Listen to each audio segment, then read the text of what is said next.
আমাদের প্রথম প্রশ্ন মক টেস্টের কি বলছে, হোয়াট ইজ দাম, অর্থাৎ দাম যে আছে সেটা কি, দামটা কি।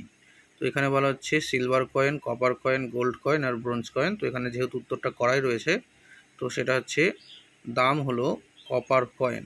ঠিক আছে, দাম হচ্ছে কপার কয়েন। আর এটা কার সময়কার দাম?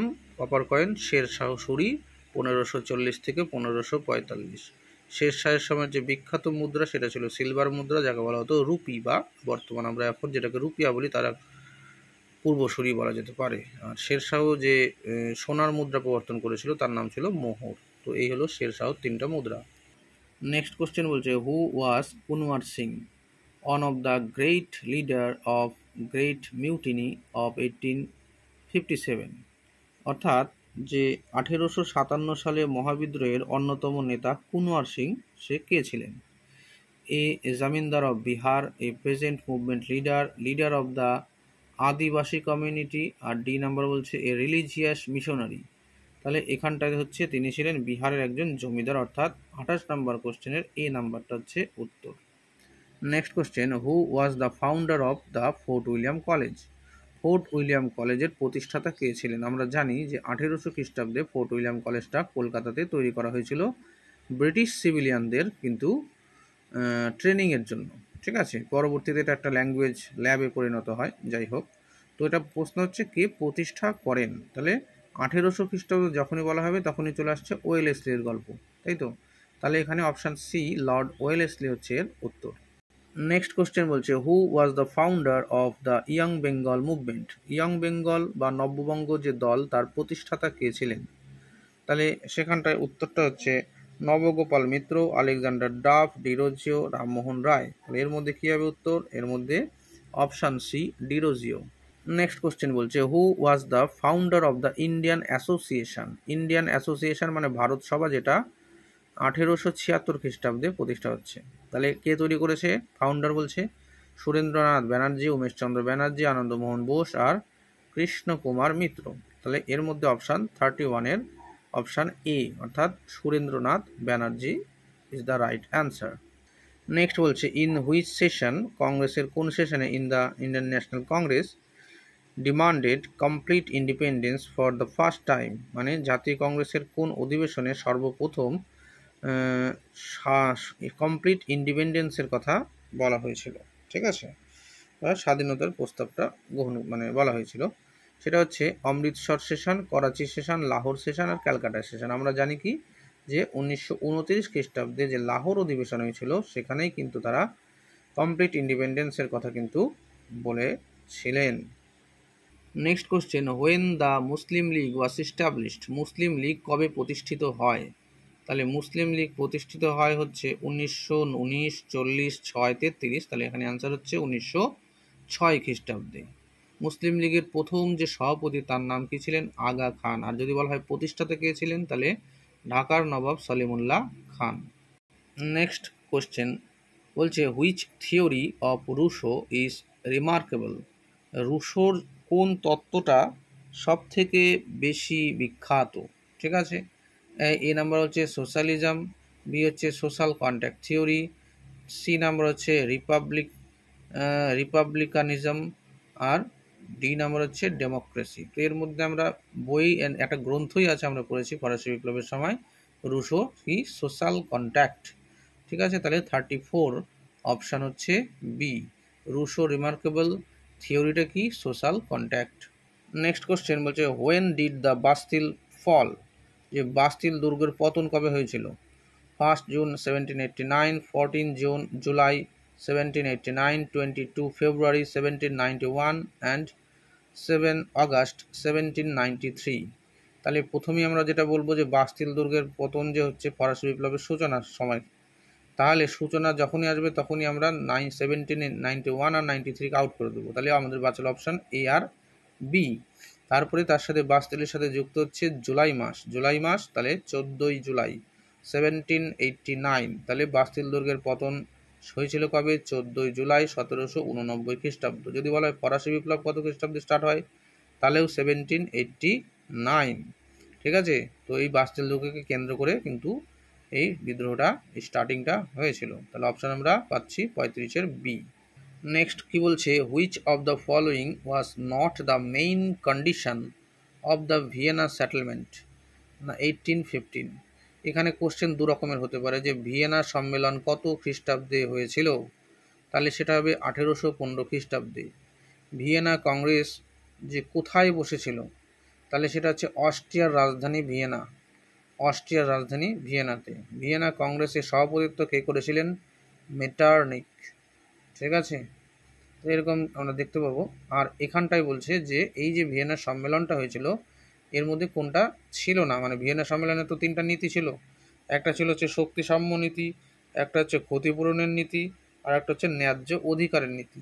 তাহলে লেজিটিমেসি, লেজিটিমেসি কথার অর্থ ন্যায্য অধিকার, তাহলে এটা হচ্ছে তাহলে ডেমোক্রেসি মানে গণতন্ত্র, তারপর হচ্ছে রিওয়ার্ড অ্যান্ড কম্পেনসেশন মানে ওই ক্ষতিপূরণের নীতি, পুরস্কার ক্ষতিপূরণ, এটাও ছিল। তারপরে বলছে ব্যালেন্স অফ পাওয়ার, শক্তি সাম্য, তো শক্তি সাম্যও এখানে ছিল, তাহলে কি ছিল না, ডেমোক্রেসি ছিল না। তাহলে যদি বলা হয় ভিয়েনা সম্মেলনের 3টা নীতি কী কী, ন্যায্য অধিকার নীতি, ক্ষতিপূরণের নীতি, আর শক্তি সাম্য নীতি। ন্যায্য অধিকার বলতে কি বোঝাচ্ছে, যে ফরাসি বিপ্লবের আগে, ফরাসি বিপ্লব ঠিক না, নেপোলিয়নের ক্ষমতা দখলের আগে ইউরোপে যার যে জায়গাটা ছিল অধীনে, সে তার জায়গাটা আবার ফিরে পাবে, সেটা হচ্ছে ন্যায্য অধিকার। ক্ষতিপূরণ কি, নেপোলিয়ন কর্তৃক যে সমস্ত দেশগুলো ক্ষতিগ্রস্ত হয়েছে, মানে যে দেশগুলোকে নেপোলিয়ন জয় করে নিজের করে নিয়েছিল, তো যে ক্ষতিগ্রস্ত হচ্ছে তাদেরকে ক্ষতিপূরণ দিতে হবে। আর কি শক্তি সাম্য, এই নেপোলিয়ন পরবর্তী যুগে পৃথিবীতে কোনো একটা নির্দিষ্ট দেশের হাতে যেন বেশি শক্তি না চলে যায়, সেই জন্য নিজেদের মধ্যে ব্যালেন্সটা তৈরি করে রাখতে হবে, সেই জন্য বলা হচ্ছে শক্তি সাম্য নীতি বা ব্যালেন্স অফ পাওয়ার। তাহলে এই 3টে হবে, বি নাম্বার ডেমোক্রেসি তার ফোনে ছিল না, তো অতএব অপশান আমাদের বি। নেক্সট কোশ্চেন বলছে, in which industry of England the revolution first took place. বলছে যে শিল্প বিপ্লব যে হয়েছিল, তো সেই শিল্প বিপ্লবটা কোন ইন্ডাস্ট্রিতে ইংল্যান্ডে ফার্স্ট শুরু হয়, তাহলে iron industry, textile industry, engineering industry আর শিপিং ইন্ডাস্ট্রি। তাহলে এখানটায় উত্তর দাঁড়াচ্ছে যে টেক্সটাইল ইন্ডাস্ট্রি বা বস্ত্র শিল্প। বস্ত্র শিল্পে প্রথম কিন্তু শিল্প বিপ্লব স্টার্টিংটা হচ্ছে। নেক্সট কোশ্চেন বলছে, what is the famous book of Hitler. হিটলারের ফেমাস গ্রন্থ কোনটা, তাহলে অ্যান অটোবায়োগ্রাফি, তারপর কি বলছে প্রিসন্স ডায়েরি, প্রিসন্স ডায়েরি হচ্ছে অ্যান্টিনিও গ্রামসচির। ঠিক আছে, চলে আসি তারপর Mein Kampf, my experiment with truth. My experiment with ট্রুথটা কি গান্ধী। তাহলে আমরা নর্মাল চলে আসি, কোশ্চেন নাম্বার অ্যান্সার কি 38 নম্বরে উত্তর হবে সি নাম্বার, মেইন ক্যাম্প, হিটলারের লেখা মেইন ক্যাম্প। ঠিক আছে, তার আত্মজীবনী, তিনি যখন জেলে ছিল তখন কিন্তু ওটা লিখেছিল। নেক্সট কোশ্চেন বলছে, দ্য ইমিডিয়েট কজ, মানে ইমিডিয়েট কজ বলতে আমি কি বোঝাবো, যে কারণের মধ্যে প্রত্যক্ষ কারণ। The immediate cause for the outbreak of the second world war, দ্বিতীয় বিশ্বযুদ্ধের সূচনার প্রত্যক্ষ কারণ কি ছিল। প্রত্যেকটা ঘটনার অনেক কারণ থাকে, তো প্রত্যক্ষ কারণ মানে প্রত্যক্ষ কারণ বলতে বোঝায় যে ঘটনাকে কেন্দ্র করে স্টার্টিং হয়ে যাচ্ছে। হ্যাঁ, তো এটা হচ্ছে প্রত্যক্ষ কারণ। তাহলে প্রত্যক্ষ কারণ আমরা জানি কি, জার্মানির পোল্যান্ড আক্রমণ, তো এখানে অপশান হচ্ছে বি আছে, জার্মান ইনোভেশন অন পোল্যান্ড, এটা হচ্ছে অপশান নাম্বার বি। তো যাই হোক, এটা আমাদের answer. Which of the following was not a contemporary of the Indus or Harappan civilisation. বলছে যে হরপ্পা সভ্যতা বা সিন্ধু সভ্যতার সমসাময়িক সভ্যতা এর মধ্যে নিচের কোনটা নয়। ইজিপশিয়ান, মেসোপটেমিয়ান, সুমের এর নাম আমরা পড়েছি, কারণ এদের সাথে ব্যবসা চলতো হরপ্পার অলরেডি, কিন্তু হরপ্পার ব্যবসার মধ্যে কার সাথে চলতো না, সেটা হচ্ছে গ্রিকের সাথে চলতো না। অতএব এখানটায় আমাদের বলতে হবে হরপ্পার সমসাময়িক সভ্যতা ছিল না যদি হয় তাহলে সেটা গ্রিক, আর ছিল যদি হয় তাহলে হবে ইজিপ্ট, মেসোপটেমিয়া অ্যান্ড সুমের। অ্যাকর্ডিং টু দ্য কোশ্চেন আমাদের অ্যান্সার হবে অপশান এ, গ্রিস, যে হরপ্পা সভ্যতার সমসাময়িক ছিল না কি, গ্রিক সভ্যতা। Next question, what is the name of the capital of বৎস মহাজনপদ। বৎস যে মহাজনপদ ছিল, এই বৎস মহাজনপদের রাজধানীর নাম কি ছিল, সেটা হচ্ছে অপশান নাম্বার এ কি বলছে বিরাটনগর, বি হচ্ছে বৈশালী, সি হচ্ছে শ্রাবস্তী, ডি হচ্ছে কৌশাম্বী। তাহলে বৎস কৌশাম্বী মনে রাখতে হবে, বৎসর রাজধানী কৌশাম্বী। এটা হচ্ছে ষোড়শ মহাজনপদের থেকে দেওয়া একটা কোশ্চেন। নেক্সট কোশ্চেন বলছে দ্য ফ্যালকন, ঠিক আছে, ফ্যালকন মানে আর কি ওই চিহ্ন আর কি। তো is the symbol of which Jain tirthankar. Falcon বা বলা হচ্ছে বজ পক্ষী, বজ পক্ষী, বাজ পক্ষী, ফ্যালকন বা বাজ পক্ষী, বাজ পাখি, ঠিক আছে। তো এই বাজ পাখিটা কার সিম্বল, কোন জৈন তীর্থঙ্করের সিম্বল? সেটা হচ্ছে অপশান ডি অনন্তনাথ, যে 14 নম্বর তীর্থঙ্কর, সেটা হচ্ছে বাজ পাখি বা ভাল্লুক। তো এই বাজ পাখি এখানে দেওয়া আছে। আমাদের চ্যানেলে দেখবে একটা রিলস দেওয়া আছে, রিলস শর্ট ভিডিও, সেখানে কিন্তু 24 জন তীর্থঙ্করের সম্পর্কেই তাদের কোনটা প্রতীক আর কার বর্ণ আর প্রতীক, এই দুটা বিষয় নিয়ে কিন্তু আছে। মোটামুটি 1.5 মিনিট দেখলেই 24 জন সম্পর্কে হয়ে যাবে। 4-5 বার দেখবে, আশা করি সেটা হয়ে যাবে। নেক্সট কোশ্চেন বলছে which of the following disciples of Gautam Buddha was a barber. Gautam বুদ্ধের কোন শিষ্য জাতিতে নাপিত ছিলেন? তাহলে এর অ্যান্সার হচ্ছে উপালি, কারণ এখানে যেহেতু অ্যান্সার করাই আছে ওই জন্য আর কিছু বলছি না, অ্যান্সার হচ্ছে উপালি। এই কোশ্চেনটা কিন্তু আমরা নেটেও দেখতে পেয়েছি, ঠিক আছে। Next question who was the last ruler of the Gupta dynasty. Gupta বংশের শেষ রাজা কে ছিলেন? সেটা হচ্ছে শেষ রাজা বলছে, গুপ্ত বংশের শেষ রাজা সেটা হচ্ছে বিষ্ণুগুপ্ত, ঠিক আছে, বুধগুপ্ত কিন্তু নয়, বিষ্ণুগুপ্ত। গুপ্ত বংশের শেষ রাজা যখন বলা হবে তখন হচ্ছে বিষ্ণুগুপ্ত। এই কোশ্চেনটাতে অনেকজনকে কিন্তু নাম্বার কাটিয়েছে, যাই হোক বিষ্ণুগুপ্ত হবে, গুপ্ত বংশের শেষ রাজা বিষ্ণুগুপ্ত। নেক্সট কি বলছে the silver coin of the Gupta period war known as. কি ছিল? দিনার, শতমনা, করশাপন, রূপক।